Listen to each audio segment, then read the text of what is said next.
నాకు కానరావే అని ఎవరి కంట్ల పడకుండా నేను వెళ్ళిపోతున్ననే నువ్వు నాతో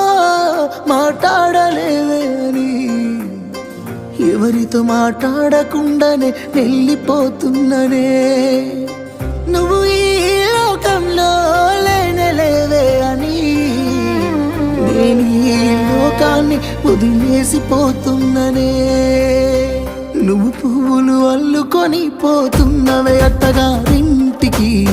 నే పువ్వులు జల్లుకొని పోతున్ననే కాలే కాటికి